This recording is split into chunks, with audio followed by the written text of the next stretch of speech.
You don't belong here. This bank isn't your garage. Be careful with your words, Mr. Langford. In 14 minutes, every decision you make will answer to me. Must somebody get this black mechanic away from my counter before he leaves grease all over the bank. Preston Langford sneered as he ripped the appointment confirmation from Darius Coleman's hand and deliberately tossed it across the polished marble floor. The paper slid beneath a row of waiting chairs, while several customers turned to watch. Without hesitation, Preston stepped forward and ground the document beneath the heel of his polished leather shoe. He looked Darius up and down with open contempt before pointing toward the exit. You really think a black mechanic dressed like that belongs in the same line as clients moving millions of dollars? This bank isn't your garage. Go fix engines somewhere else. He laughed again, loud enough for the entire lobby to hear. Take a good look, everyone. This is exactly what happens when somebody mistakes a grease-stained uniform for a business suit. As a few uneasy chuckles spread through the room, Preston folded his arms and delivered one more cutting remark. You don't build fortunes with a wrench. People like you come here asking for loans, not making decisions that matter. A few customers laughed. Others quietly pulled their bags closer while several employees looked away, embarrassed by what they were witnessing. The 46-year-old black mechanic never raised his voice. He calmly glanced at the clock on the wall, then met Preston's eyes with an unsettling calm. You might want to remember every word you just said, Darius replied quietly. Preston smirked. And why would I do that? Because in 14 minutes, every branch you manage will answer to me. The lobby fell completely silent. If you've ever seen someone judged before, they were truly known. Stay with this story until the very end. Tell us where you're watching from and your local time in the comments. And if you believe respect should never depend on appearance or profession, subscribe so you won't miss the moment justice finally speaks louder than prejudice. Hey everyone, I've learned more from a 2-hour bus ride next to a stranger than from most classrooms I sat in. Come sit with me. 14 minutes earlier. The morning had begun long before sunrise inside Coleman Auto Works, a modest repair shop tucked between two aging brick warehouses on the east side of Detroit. The garage wasn't glamorous. The concrete floor carried decades of oil stains, the tool cabinets were worn around the edges, and the air always carried the familiar scent of metal rubber and engine grease. Yet people drove from 3 counties away because one thing was certain: if Darius Coleman said he could fix your vehicle, he would. At 46, Darius had become something of a legend among local mechanics. He never advertised. He rarely spoke about himself. He simply worked harder than everyone else. That morning, just as he was preparing to leave for an important appointment downtown, a frantic woman pulled into the shop driving a smoking minivan. My daughter's surgery is in an hour, she said, nearly in tears. To every other shop told me they couldn't help. Darius glanced at the dashboard. Blown radiator hose. 20 minutes. He rolled up his sleeves without another question. His employees exchanged knowing smiles. Boss, one of them said quietly, aren't you supposed to be at that meeting? I am, Darius replied while tightening a clamp beneath the hood. But she'll never get another chance to be on time for her daughter. 23 minutes later, the van pulled away safely. The woman tried handing him a stack of cash. Darius accepted only enough to cover the replacement hose. You'll need the rest more than I do. She drove away, wiping tears from her face. One of the younger mechanics shook his head. You keep doing that, you're never going to become rich. Darius smiled faintly. Being rich isn't measured by what you keep. None of them knew that the man wiping grease from his hands already controlled assets worth hundreds of millions of dollars. He preferred it that way. His phone vibrated. The screen displayed a secure number. "Is that Mr. Coleman?" A calm voice said, This is Catherine Sullivan from Continental Federal Bank. The board has confirmed your appointment at exactly 11 o'clock. The final authorization documents are waiting for your signature. I'll be there. We appreciate your discretion. So do I. The call ended. Darius looked at the faded blue mechanic's uniform he was still wearing. There wasn't enough time to drive home and change. He climbed into an old pickup truck that had more than 200,000 miles on the odometer and headed toward downtown Detroit. 40 minutes later, the mirrored glass tower of Continental Federal Bank reflected the afternoon sun like polished steel. Luxury sedans lined the entrance. Valets greeted customers in tailored suits. Darius parked several blocks away in public parking, rather than using the reserved entrance that had quietly been prepared for him. He preferred walking. Inside the lobby, marble floors stretched beneath towering columns, while soft piano music echoed from hidden speakers. Executives crossed the lobby carrying leather briefcases. Investment clients waited beneath crystal chandeliers. Darius's grease-stained boots left faint footprints from the morning rain. Several people noticed immediately. A woman whispered something to her husband. Another customer frowned as Darius approached the reception desk. Before anyone could greet him, Preston Langford stepped from his office. The branch manager had built a reputation for recognizing wealthy clients within seconds. Italian shoes, Swiss watches, designer suits, expensive perfume. Those were the details he trusted. When his eyes landed on Darius's worn uniform, he had already reached a conclusion. "Can I help you?" Preston asked, forcing a thin smile. "I have an 11 o'clock appointment." "With whom?" "Catherine Sullivan." The name made Preston hesitate for half a second. Then he looked back at the grease on Darius's sleeves. There must be some mistake. Darius calmly removed a folded confirmation from his pocket. This should explain it. Preston barely glanced at the paper before handing it back. "No. I'm sorry. Executive appointments aren't scheduled for people who walk in looking like they just crawled out from under a truck." Several customers nearby looked over. Darius remained composed. The appointment was confirmed less than an hour ago. "I'm sure whoever called you meant another location." Rachel Monroe, a young teller working nearby, overheard the exchange. "Mr. Langford," she said politely, "would you like me to verify the authorization code?" Preston waved her off without even looking. "There's nothing to verify." Rachel hesitated. "The code format looks unusual." "I said there's nothing to verify." Darius spoke calmly. "I don't mind waiting while someone checks." Preston folded his arms. "Sir, our executive department handles institutional investors' corporate acquisitions and clients moving significant capital." "I understand." "I don't think you do." His voice became louder. "People don't walk into those meetings wearing mechanic uniforms." The lobby grew noticeably quieter. Rachel looked increasingly uncomfortable. She had worked at Continental Federal for only 18 months, but one thing had been emphasized repeatedly during training. Never judge a client before verifying their identity. Yet her manager had ignored the first rule. Darius slipped the confirmation back into his pocket. "I'd still appreciate it if someone verified the appointment." Preston took one step closer. "And I'd appreciate it if you stopped wasting everyone's time." Across the lobby, Marcus Reed, the senior security officer, quietly observed the exchange. Something about the mechanic seemed strangely familiar.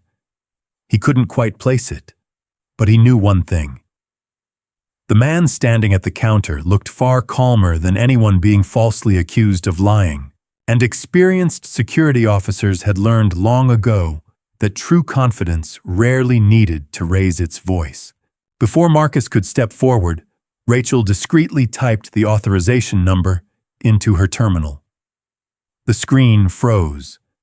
Then a bright red banner appeared. Level Omega authorization, contact headquarters immediately. Do not delay, client. Rachel's eyes widened. She slowly lifted her head toward Darius. At that exact moment, Preston reached for the folded appointment confirmation in Darius's hand. Preston Langford snatched the folded appointment confirmation from Darius Coleman's hand before he could react. "So this is your magic piece of paper," Preston scoffed. Without bothering to read the document, he crumpled it into a tight ball and tossed it onto the marble floor. "There. Your appointment is officially over." A wave of uneasy laughter rolled through the lobby. Several customers exchanged amused looks, while others quietly shook their heads. Rachel Monroe froze behind her terminal, unable to believe what had just happened. Darius looked at the paper lying beneath Preston's polished shoe. He slowly bent down, picked it up, and carefully smoothed the wrinkles with both hands. His expression never changed.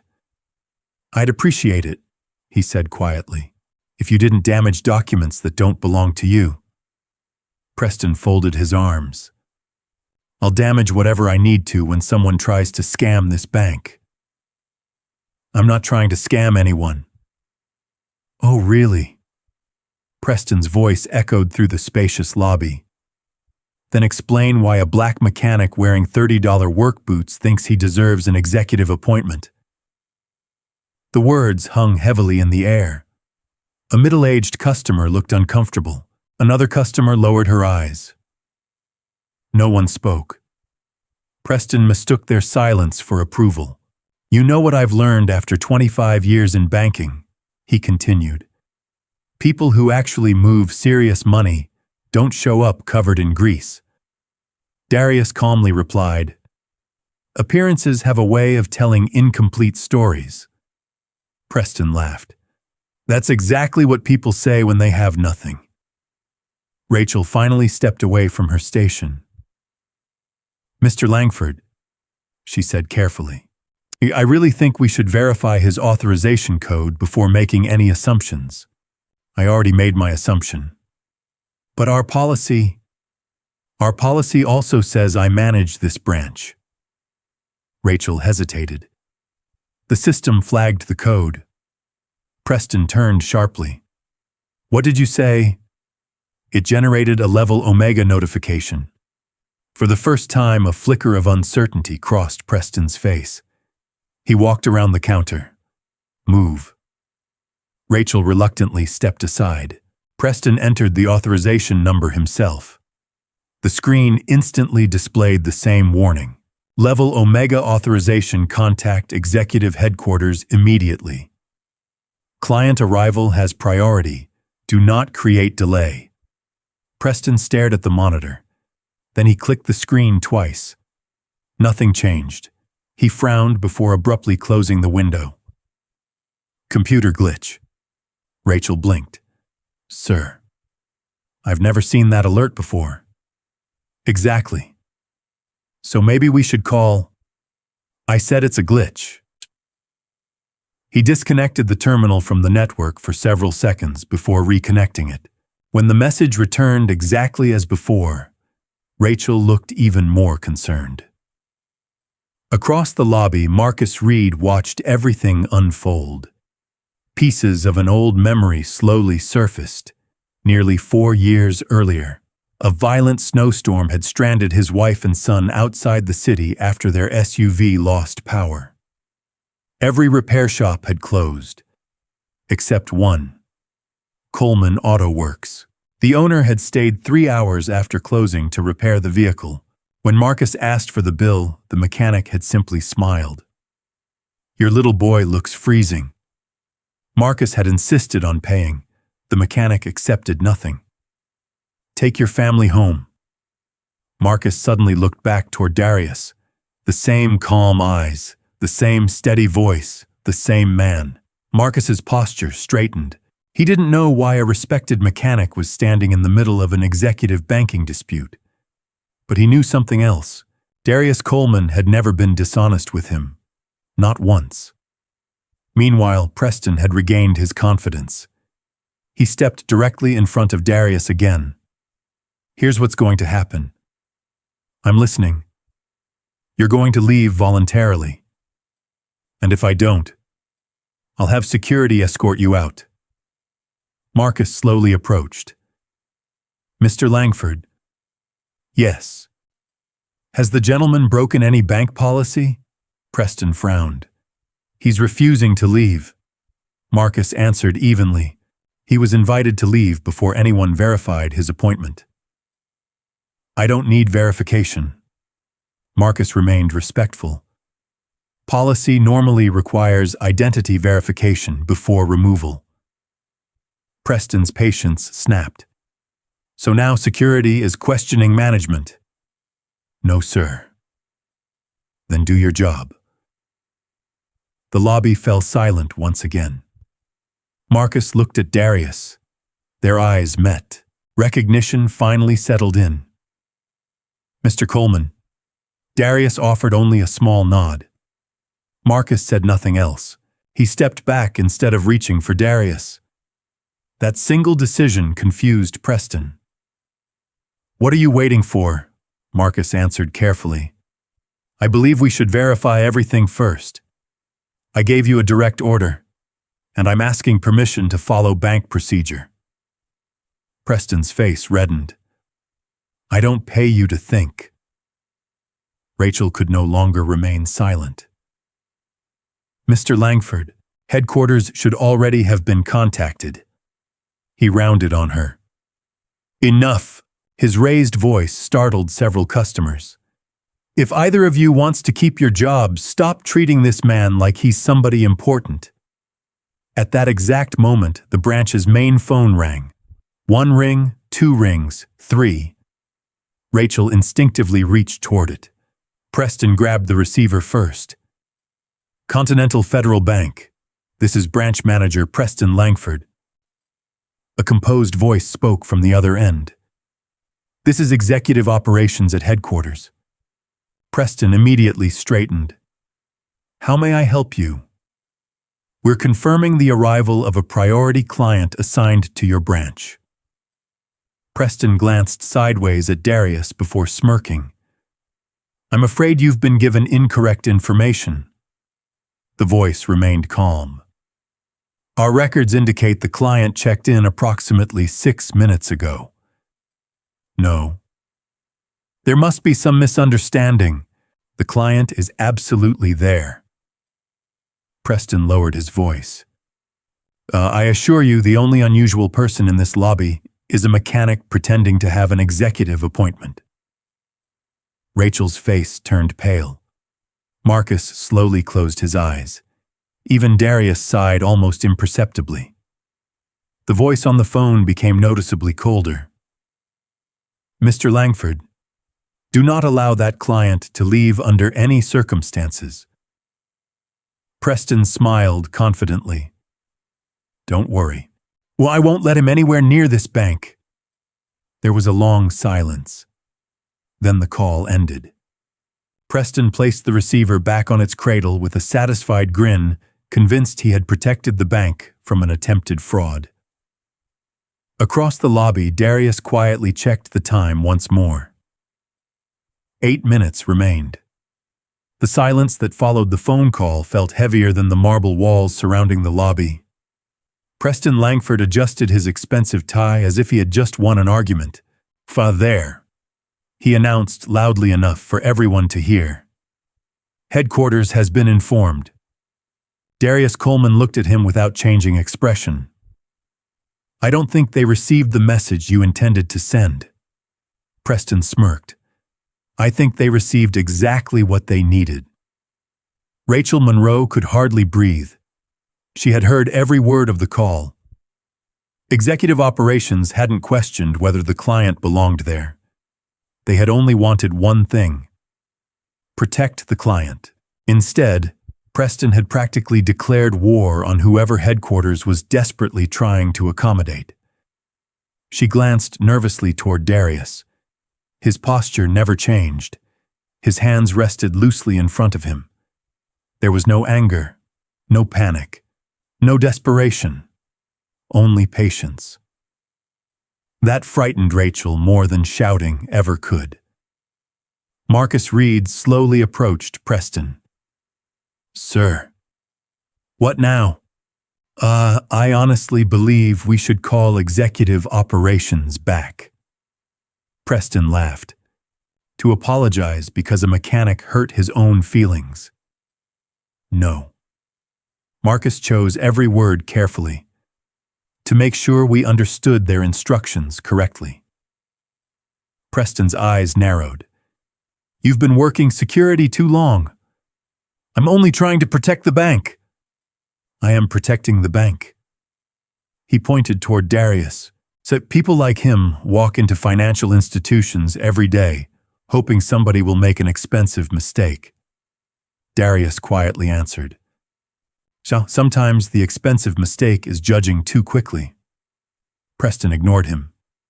Rachel finally gathered enough courage to speak again. "Mr. Langford." "What?" "The authorization wasn't ordinary." "I know. It carried the highest clearance level I've ever seen. And our manual says only headquarters can issue those codes." Preston's patience disappeared. He slammed both hands onto the counter. "Our manual also says branch managers have authority over this building." Several customers flinched. Rachel stepped back. "Either return to your station," Preston continued, "or I'll write you up for insubordination." She swallowed hard. "Yes, sir." Even as she returned behind the counter, she couldn't stop looking toward Darius. Something felt terribly wrong. Across the lobby, an elderly man quietly stood from one of the waiting chairs. Walter Grayson had been a customer of Continental Federal for nearly 30 years. He had laughed earlier when Preston mocked the mechanic. Now he wasn't laughing anymore. He walked toward Darius. He cleared his throat awkwardly. "Sir, were you really invited here?" Darius smiled politely. "I was." Walter hesitated. "I suppose I shouldn't have laughed." "You don't owe me anything." "I think I do." Darius shook his head. "See, people reveal themselves in difficult moments. Sometimes that's more valuable than an apology." Walter lowered his eyes. Those words lingered in the old man's mind. Not because they sounded angry, because they sounded true. Suddenly, the lobby doors opened. Two sharply dressed executives hurried inside carrying leather portfolios. Rachel immediately recognized them. Regional compliance officers. They almost never visited branches without notice. Preston's confidence immediately returned. Perfect timing. He walked toward them with a broad smile. "Good afternoon." One of the executives nodded briefly. "See, we're here regarding an urgent matter from headquarters." Preston pointed toward Darius before they could continue. "Excellent. We've already identified the problem." The two executives looked toward the mechanic. Their expressions changed instantly. One of them whispered to the other, "Is that?" Before either could walk over, Preston stepped directly into their path. This gentleman attempted to gain access to executive banking using questionable paperwork. The older executive frowned. "Did you verify his identity?" "There wasn't any need." "No need. I could tell immediately." The younger executive exchanged another uneasy glance with his colleague. "Mr. Langford." "Yes. Our instructions specifically required—" Before he could finish, Preston interrupted again. "I've managed this branch for 12 years. He smiled confidently. "I know how to identify legitimate clients." Neither executive looked convinced. Instead of arguing further, they quietly stepped aside and made a discreet phone call. Rachel noticed both of them repeatedly looking toward Darius while speaking in hushed voices. Marcus noticed it too. Minutes passed. Then another call came through. This time not to the front desk. Every manager's secure office phone began ringing simultaneously. One after another, the sound echoed through the branch. Preston frowned. What now? He hurried into his office and answered the first line. Langford speaking. A firm female voice came through immediately. Mr. Langford, this is Catherine Sullivan from Executive Administration. Preston straightened. Good afternoon. I understand our priority guest has arrived. Yes. Excellent. There was a brief pause. Please place Mr. Coleman in the executive conference room immediately. Preston looked through the glass wall toward the lobby. Darius still stood quietly near the reception desk. I'm afraid that won't be possible. Silence. Then Catherine spoke again. Explain. He appears to have misrepresented himself. Who told you that? My own judgment. Another pause. Longer this time. When Catherine spoke again, every word was cold and deliberate. Mr. Langford. Yes, Kakuti. Did anyone at headquarters authorize you to ignore a level Omega instruction? No. Did anyone authorize you to question the identity of the client before verification? No. Did anyone authorize you to deny him service? Preston's confidence finally began to crack. I was protecting the bank. No. Her voice became even sharper. You were violating policy. Before Preston could answer, the call disconnected. He slowly lowered the receiver, for the first time that afternoon. His palms were sweating. Back in the lobby, Darius quietly checked the time once more. Only 4 minutes remained. Then the glass entrance doors opened one final time. A distinguished woman in a Navy executive suit entered with purposeful steps, accompanied by 2 members of the bank's legal department. The entire lobby instinctively turned to look. Rachel recognized her immediately. Catherine Sullivan. She had come in person, and she was walking straight toward Darius Coleman. Every conversation inside the lobby died the instant Catherine Sullivan stepped through the revolving doors. Her tailored Navy suit, silver Continental Federal lapel pin, and the 2 attorneys walking beside her immediately commanded attention. Employees who recognized her stood a little straighter. Even customers instinctively stepped aside. Rachel Monroe's heartbeat quickened. Executive Administration almost never visited individual branches. Not without a crisis. Catherine scanned the lobby once. Her eyes landed on Darius Coleman. Without the slightest hesitation, she walked directly toward him.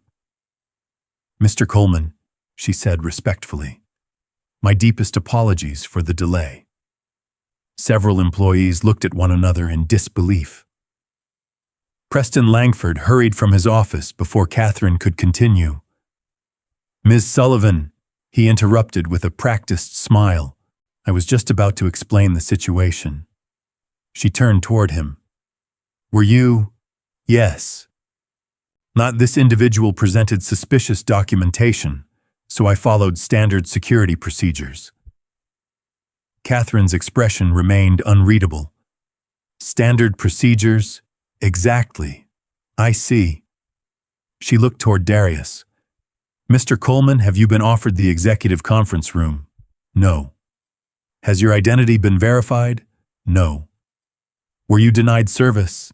Yes. Were you publicly humiliated? Darius paused briefly. I'll let the security cameras answer that. A heavy silence settled over the lobby. Catherine slowly nodded. Understood. Preston forced a nervous laugh. This has clearly been a misunderstanding. Rachel couldn't stay silent any longer. It wasn't a misunderstanding. Every head turned toward her. She took a slow breath. I verified Mr. Coleman's authorization code. Preston's face darkened. Rachel took it triggered a level Omega alert. She looked directly at Catherine. I informed Mr. Langford twice. And what happened? He ordered me to ignore it. Preston stepped forward. She's new. She misunderstood the system. Rachel shook her head. No, sir. You don't know what you're talking about. I know exactly what I saw. The younger attorney beside Catherine quietly wrote notes onto a digital tablet. Preston noticed. A bead of sweat rolled down his temple. He quickly changed his tone. Ms. Sullivan, perhaps we should discuss this privately. Catherine answered without hesitation. No. This concerns confidential business. This concerns how a client was treated in a public lobby. The distinction struck everyone listening. Marcus Reed walked closer. If I may. Catherine nodded. Go ahead.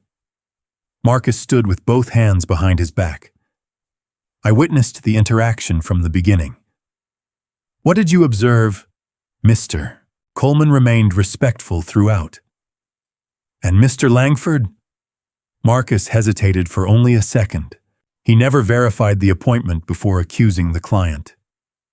Preston pointed angrily. Marcus, be careful. Marcus looked him in the eye. I'm under oath whenever I submit an incident report.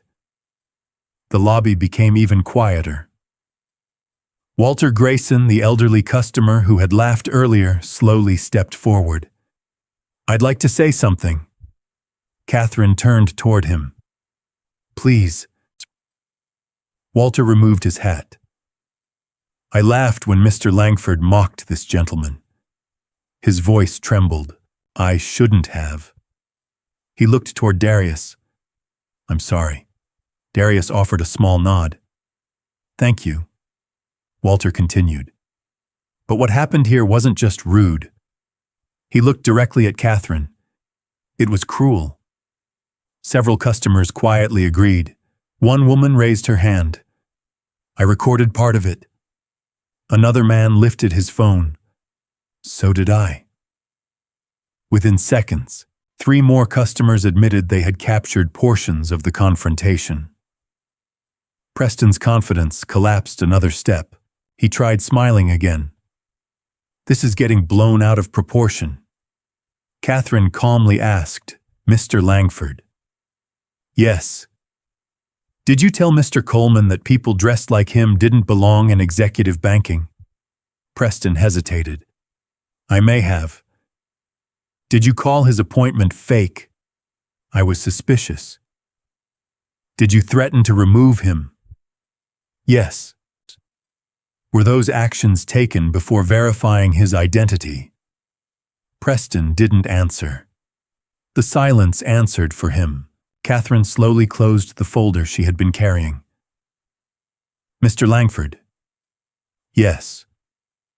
From this moment forward, you are relieved of authority over this situation. His face turned pale. What? You will not issue further instructions to any employee until executive administration completes its review. You can't do that. I already have. He looked around the lobby, expecting someone to support him. No one moved. Rachel remained behind her terminal. Marcus stood beside Darius. Even the regional compliance officers quietly stepped behind Catherine. For the first time in 12 years, Preston realized he was standing alone. Trying to recover, he forced another smile toward Darius. Mr. Coleman. Darius looked at him calmly. If anything I said offended you, you weren't trying to offend me. Preston blinked. You were showing me exactly how you judge people. Those words landed harder than any accusation. Catherine checked her watch. Then she looked toward Darius. The board's live conference begins in less than 2 minutes. I know. The directors are waiting. I know. Preston frowned. The directors, no one answered him. Instead, Catherine respectfully asked, Would you like to proceed upstairs now, Mr. Coleman? Darius glanced around the lobby. His eyes briefly met Rachel's, then Marcus's. Then the customers who had witnessed everything. Finally, he looked back at Catherine. Not yet. She seemed unsurprised. As you wish. I think everyone here deserves to hear the truth together. Preston laughed nervously. What truth? Darius didn't respond. At that exact moment, every television mounted throughout the lobby flickered. The Continental Federal logo appeared. Employees instinctively stopped working. Customers turned toward the screens. A message faded into view. Live executive board announcement. Broadcast beginning 60 seconds. Darius quietly looked up at the countdown. 1 minute remained. The countdown reached 30 seconds. No one in the lobby moved. Even the soft piano music that usually drifted through Continental Federal's grand entrance faded away, replaced by a tense silence that seemed to press against every wall. Preston Langford forced himself to laugh. This is ridiculous, he muttered. Probably another corporate merger announcement. No one responded. Rachel Monroe couldn't take her eyes off the giant screen. Marcus Reed instinctively moved beside Darius, not as security standing against a customer, but as someone quietly prepared to stand beside a man he respected. Catherine Sullivan folded her hands in front of her. She wasn't watching the screen. She was watching Darius. The countdown reached 10 seconds. 9, 8, 7. The Continental Federal logo dissolved into a live broadcast from the executive boardroom at headquarters. A long mahogany table filled the screen. 12 directors sat around it. Every person in the lobby recognized them immediately. Richard Holloway, chairman of the board. Chief Financial Officer Linda Pearson. Chief Legal Counsel Anthony Briggs. Regional presidents from across the country. This wasn't a pre-recorded announcement. It was happening live. Richard Holloway adjusted the microphone. Good afternoon to every Continental Federal employee watching from across the nation. His calm voice echoed through every speaker inside the branch. Today marks one of the most significant moments in our company's history. Several customers instinctively turned toward Preston. He crossed his arms, pretending not to care. Richard continued, As many of you know, our institution has completed the largest ownership transition since our founding. A few employees exchanged confused looks. Ownership transition. No one at branch level had been informed. Our new controlling investment group completed regulatory approval this morning. Preston frowned. He hadn't received a single internal memo. Richard smiled slightly. Before introducing our new controlling chairman, I would like to thank the individual who spent nearly 8 months evaluating our company, not from executive offices. He paused. But by quietly observing how ordinary customers were treated. Rachel's eyes widened. 8 months, Catherine lowered her gaze. She already knew where this announcement was heading. Richard continued. He believed financial institutions should be judged by their treatment of the person with the smallest account, not the largest. Darius remained perfectly still. Preston glanced sideways at him for only a moment before looking back at the screen. Coincidence? It had to be. Richard looked toward someone sitting just outside the camera's view. Our new chairman asked us to make one promise before today's announcement. Another pause. He said, "Don't tell anyone who I am. Let the employees reveal themselves first." Those words struck Rachel like lightning. Her breathing became shallow. She slowly turned toward Darius. His expression hadn't changed. Across the lobby, Marcus remembered something else. Nearly 2 years earlier, Darius had quietly donated enough money to replace every broken tool in a vocational training program for disadvantaged teenagers. He had refused to put his name on the donation. When the principal asked why, Darius simply replied, "If they remember anyone, remember the students, not me." Marcus suddenly realized. Perhaps the quiet mechanic had been hiding far more than anyone imagined. Meanwhile, Preston forced another smile. "So what?" He spoke loudly enough for nearby customers to hear. "A wealthy investor probably likes dressing like a mechanic." Nobody laughed this time. Richard Holloway's voice filled the lobby once again. Over the past several months, dozens of anonymous operational reviews were conducted. The screen displayed photographs of bank branches from different states: Chicago, Cleveland, Atlanta, Detroit. Some branches demonstrated extraordinary professionalism. Several green check marks appeared. Others failed the most basic standard of human dignity. Now several branches turned red. Employees stared silently. Preston swallowed. Detroit downtown branch. The very building they stood inside. It slowly faded from gray to bright red. Rachel covered her mouth. "No." Preston shook his head. "This isn't possible." Richard continued speaking. The final evaluation occurred today. Every muscle in Preston's body tightened.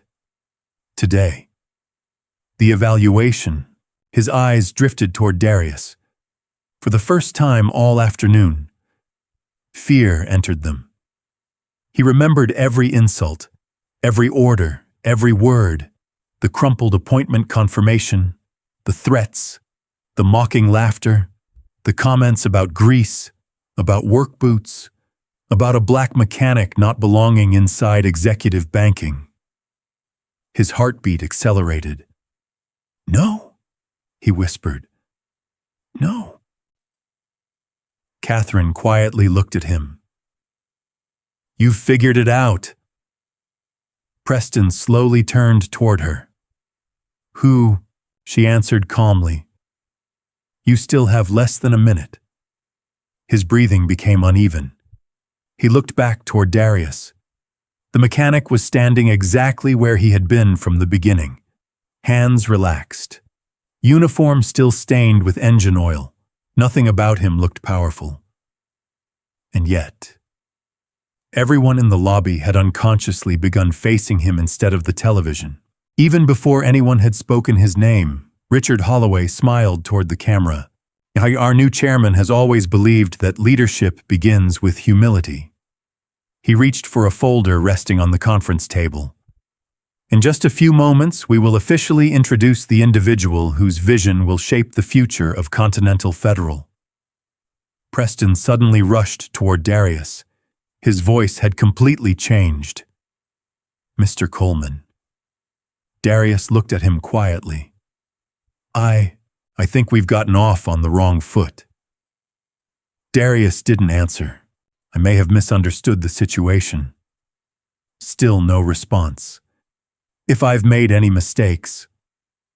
Before Preston could finish the lobby, speakers chimed softly. The broadcast paused for a brief transition. A title slowly appeared across every screen. "Please welcome the new controlling chairman of Continental Federal Banking Group." The photograph had not appeared yet. Only the title. The entire lobby stopped breathing. Every eye remained fixed on the enormous screen.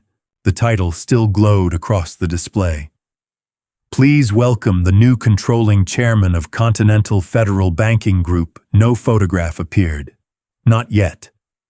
The silence became unbearable. Preston Langford swallowed hard before forcing another uneasy smile. "I'm sure this is all some incredible coincidence." Nobody answered. He looked toward Darius Coleman again.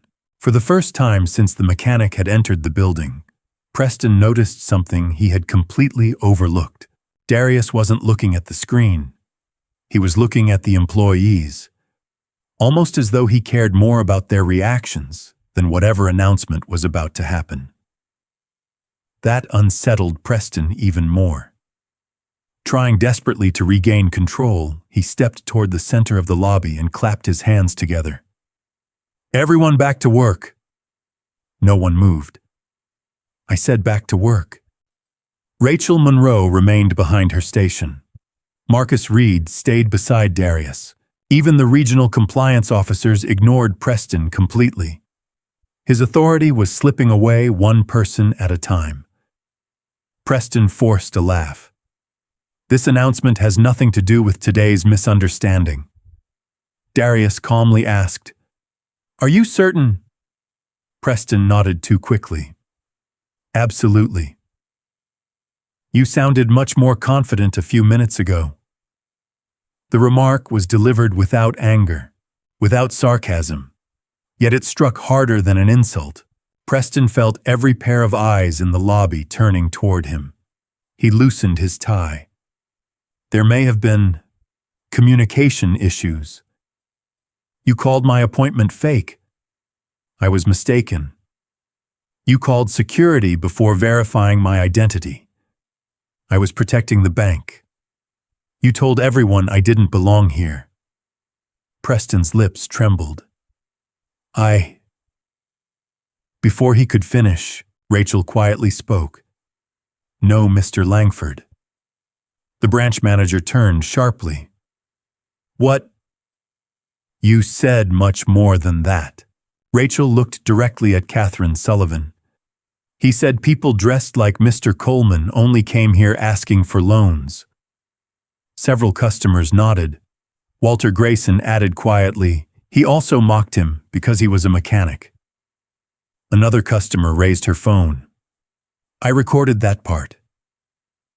A younger businessman lifted his own device. "So did I." Within seconds, nearly half a dozen people admitted they had captured different portions of the confrontation. Preston stared around the lobby. Every phone suddenly looked like evidence. His breathing became shallow. Catherine extended her hand toward one of the attorneys. The attorney immediately connected a secure tablet to the bank's surveillance system. A series of video files appeared. Lobby camera 1. Lobby camera 2. Audio recording. Timestamps. Nothing had been erased. Nothing had been missed. Catherine looked toward Preston. "Would you like us to review the footage now?" His face lost what little color remained. "Hutch, there won't be any need." "I disagree." Richard Holloway's voice suddenly returned through the lobby speakers. "We will begin the formal introduction in exactly 2 minutes." The countdown appeared once again. 2 minutes. Preston looked as though he might collapse. He hurried toward Darius until only a few feet separated them. His voice dropped low enough that only those nearby could hear. "Mr. Coleman." Darius met his eyes. "If I offended you..." "You didn't offend me." Relief briefly crossed Preston's face. Then Darius finished. "You revealed yourself." The words cut deeper than any accusation. Preston glanced nervously toward Catherine. "I've spent 12 years building this branch." Catherine replied calmly. "And one afternoon, destroying its reputation." He turned back to Darius. "I can make this right. Can you?" "I'll apologize publicly. Sir, you already had the opportunity to treat me with dignity." "I didn't know who you were." For the first time that afternoon, Darius's voice became slightly firmer. "And if I had been exactly who you thought I was?" The question echoed through the silent lobby. No one could answer. Because everyone knew the truth. If Darius had truly been an ordinary mechanic with an average paycheck, nothing about Preston's behavior would have changed. Marcus Reed slowly stepped forward. "I'd like permission to make a statement." Catherine nodded. "Go ahead." Marcus faced the growing crowd. "I've known Mr. Coleman for years." Preston looked up in shock. "You have..." Marcus ignored him. "My family was stranded during a snowstorm after our vehicle broke down." He looked toward Darius with quiet gratitude. "Every repair shop turned us away. But Mr. Coleman stayed late to repair our SUV." He refused payment. Several employees exchanged surprised glances. Marcus continued. He never asked who I was. He never cared what job I had. He only cared that my little boy got home safely. Marcus paused. So when I saw him standing here today, I couldn't believe anyone would speak to him the way we all witnessed. Silence followed. Rachel's eyes filled with tears. She suddenly remembered something from employee orientation. One sentence repeated again and again. Treat every customer as though they are the most important person who will ever walk through these doors. Not because they might be wealthy, because they are human. She realized the lesson had never truly been about banking. It had been about character. Across the lobby, Catherine received a discreet message through her earpiece. She listened for several seconds before nodding. It's time. The attorneys closed their folders. The compliance officers stepped aside. Every employee instinctively stood straighter. Preston whispered, "Please." No one acknowledged him. The television screen slowly faded from the countdown to a live image of the boardroom. Richard Holloway stood from his chair. He smiled toward the camera. "Ladies and gentlemen, it is my privilege to introduce the man whose integrity convinced us that this institution could become something greater than a bank." He turned toward someone seated just outside the camera's view. Then he spoke the words that caused every heartbeat inside the lobby to stop. "Mr. Chairman, the floor is yours." Every eye shifted toward the massive screen. Richard Holloway stepped aside. The camera slowly turned toward the far end of the boardroom. An empty leather chair sat at the head of the table. Confused murmurs rippled through the lobby. "Where is he? Is the chairman running late?" Preston Langford let out a nervous laugh. "I knew it," he muttered. "This has nothing to do with—" His words died in his throat. On the screen, Richard Holloway smiled calmly. "Our new chairman isn't in this room." He paused. "Because he chose to witness today's final evaluation in person." The camera cut back to Richard. "He insisted that every executive remain here while he visited one of our branches alone." Rachel's heart pounded. Marcus slowly looked toward Darius. Catherine Sullivan folded her hands behind her back. She already knew what was coming. Richard continued. For months, he rejected every suggestion that he arrive with security, a motorcade, or executive escorts. He believed that if people knew his title before they met him, they would never reveal who they truly were. The lobby became so quiet that the air conditioning was suddenly audible. Richard looked directly into the camera. "Mr. Chairman, if you would be so kind." "Why?" The camera inside the boardroom remained still. Nothing happened. Instead, every television inside the branch suddenly switched to the lobby's own surveillance cameras. Gasps echoed throughout the building. Camera 1, the front entrance. Camera 2, the reception desk. Camera 3, the center of the lobby, on every screen. Only one person stood in the middle of every frame. Darius Coleman. Preston stared upward, his lips parted. "No," Richard's voice returned. "Please welcome the new controlling chairman of Continental Federal Banking Group." He smiled. "Mr. Darius Coleman." The entire lobby froze. No one breathed. No one moved. Every employee instinctively turned toward the man standing quietly in the grease-stained mechanic's uniform. Rachel covered her mouth with both hands. Tears instantly filled her eyes. Marcus stood perfectly still before slowly placing one hand over his heart. Walter Grayson lowered his head in shame. Several customers who had laughed earlier couldn't even look at Darius anymore. Preston took one shaky step backward. His knees nearly gave way. "Mr. His voice cracked. "Mr. Chairman." Darius didn't answer immediately. Instead, he looked around the lobby. He saw frightened employees, embarrassed customers, Rachel still trying to process what she had just witnessed. Marcus standing with quiet dignity. Only then did Darius lift his eyes toward the nearest camera. "Good afternoon." His calm voice echoed simultaneously through the lobby and the executive boardroom. "My name is Darius Coleman. For most of my life, I've been known simply as a mechanic." He glanced down at the oil stains on his sleeves. "And I'm proud of that." Silence. "No title has ever meant more to me than earning an honest living with my own hands." Inside the boardroom, every director listened without interruption. Darius continued.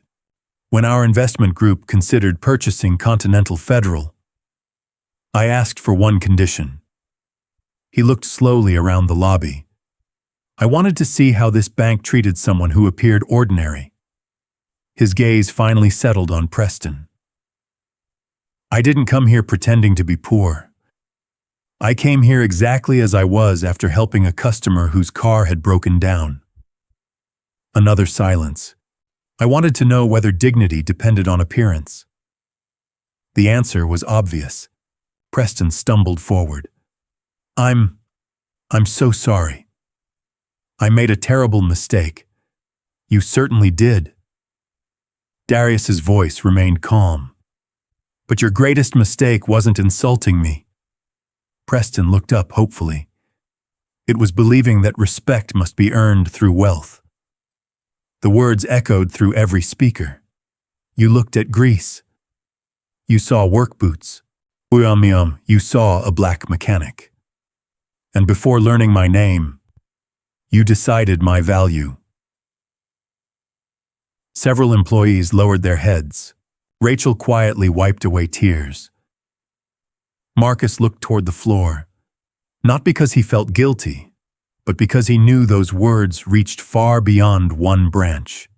They challenged an entire culture. Preston's breathing became uneven. "I'll resign."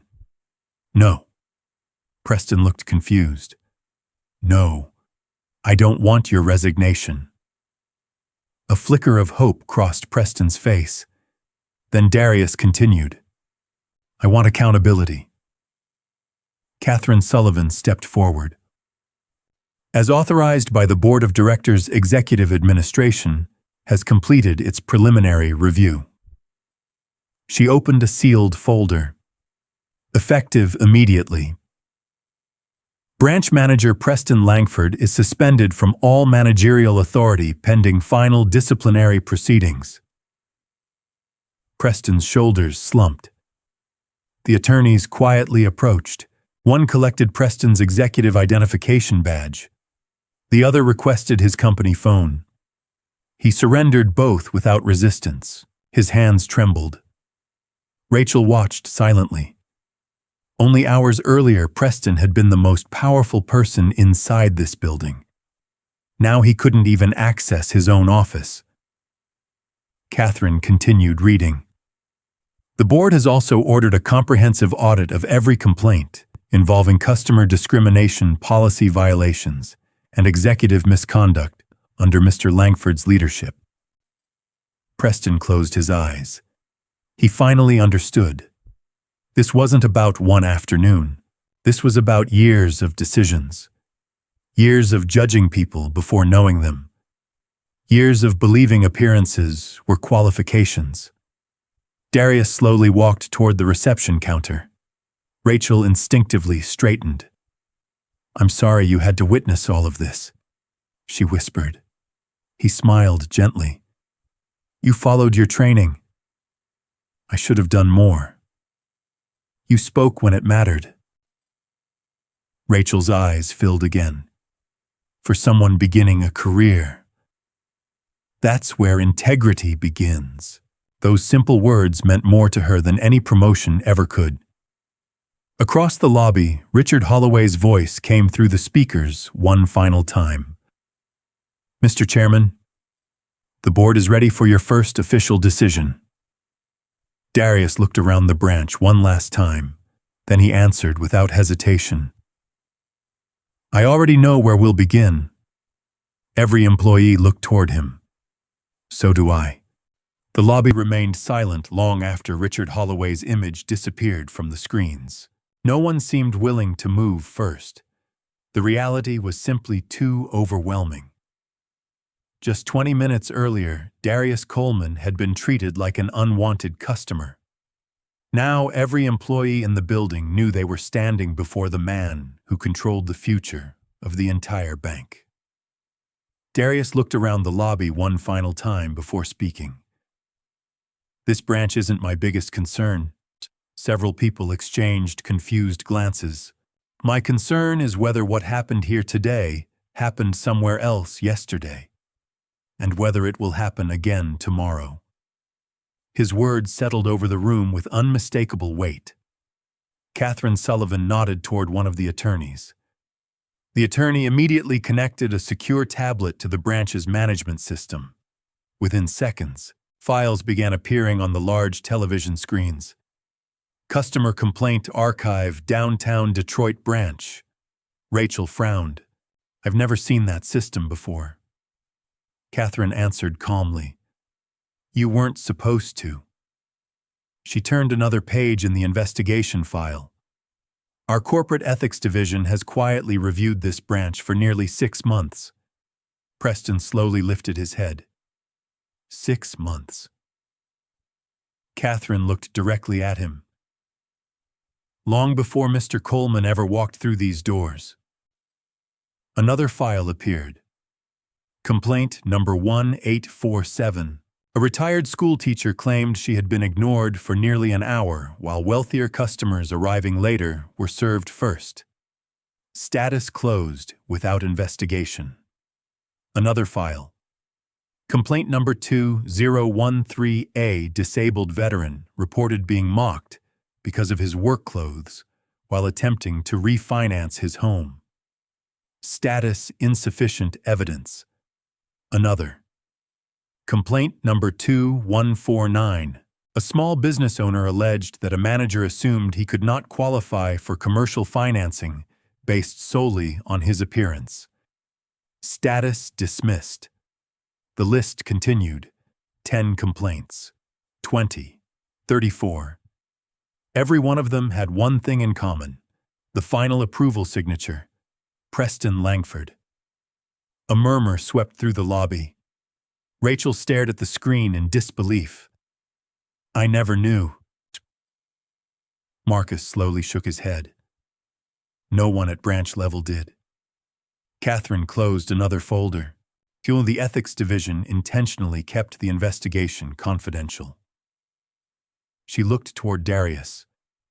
Mr. Coleman requested that no action be taken until he completed his own evaluation. Darius nodded once. I wanted proof. He turned toward Preston. Not assumptions. Preston lowered his eyes. For the first time that afternoon, he had nothing left to defend. One of the regional compliance officers stepped forward.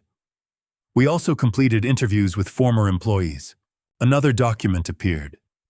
Several resignations, anonymous statements, internal emails. One email stopped everyone. It had been written by a former assistant manager who resigned 2 years earlier.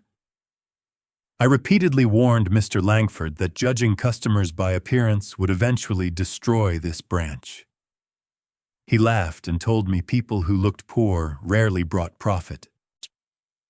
The room fell silent again. Rachel whispered, "Someone tried to stop this." "They did," Catherine replied, but their concerns were ignored. Preston slowly sat down in one of the waiting chairs. He looked 10 years older than he had an hour earlier. Walter Grayson quietly walked toward him. "You know," the elderly man said softly, "I blamed myself all afternoon for laughing." Preston looked up. "But I only laughed once." Walter's voice remained calm. "You built an environment where people believed it was acceptable. Those words hurt more than any formal accusation. The attorneys then approached Darius. "Mr. Chairman, the board is awaiting your recommendation regarding this branch." Every employee looked toward him. This was the moment. Many expected anger. Others expected revenge. Instead, Darius remained thoughtful. "When I was 14, he began. My father walked into a bank wearing work clothes after finishing a 12-hour shift. His eyes drifted toward the marble floor. He wanted to open his family's first savings account." No one interrupted. The employee looked at his hands before looking at his face. Darius smiled sadly. "My father told me he had never felt smaller in his life." Rachel quietly wiped away another tear. Darius continued. "That afternoon, he didn't lose money. He lost trust. And once people lose trust in a bank, they often never come back." He looked around the lobby, knew today isn't about settling a score. It's about making sure another father, another mechanic, another nurse, another teacher, another veteran never walks out of one of our branches believing they matter less because of how they look. Catherine smiled almost imperceptibly. That was exactly why the board had trusted him. One of the directors appeared again on the lobby screen through a live connection. "Mr. Chairman, we're ready." Darius nodded. "My first executive order is effective immediately." Every employee instinctively stood straighter. "I am authorizing the permanent closure of every branch that repeatedly failed our ethics standards review." A collective gasp spread through the lobby. The director confirmed, "That includes 7 branches." Darius continued. "Each location will be rebuilt under a new community banking initiative. 2000. No former manager responsible for documented discrimination will remain in leadership." Catherine added, "Every affected employee will receive an individual performance review." She looked toward Rachel. "Those who demonstrated integrity will remain." Then she looked toward Marcus. "And those who upheld policy over pressure will be recognized." Rachel covered her mouth. Marcus lowered his head respectfully. Finally, Darius turned toward Preston. "You believed closing a bank door could protect its reputation." He paused. "But today, you closed those doors yourself."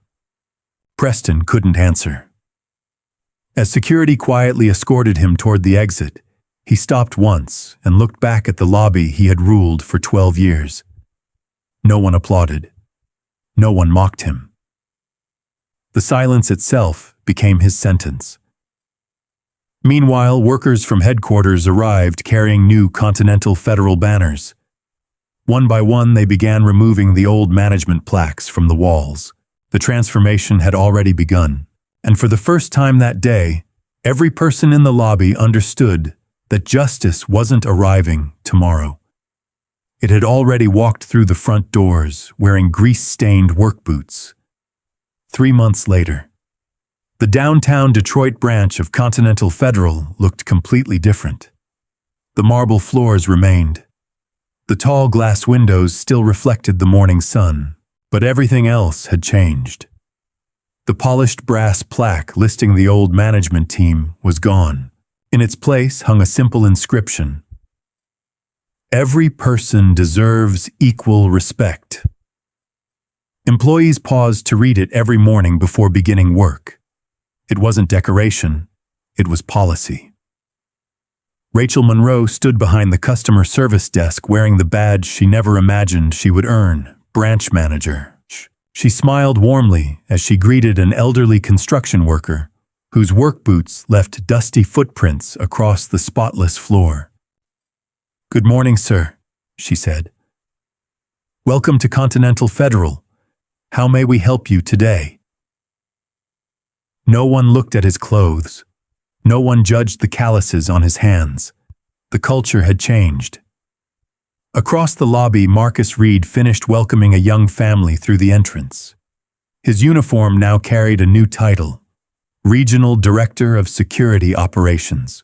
Instead of measuring success by how quickly someone could be removed from a building, Marcus trained security officers across 7 states to recognize something far more valuable: dignity. Every new recruit heard the same lesson during orientation.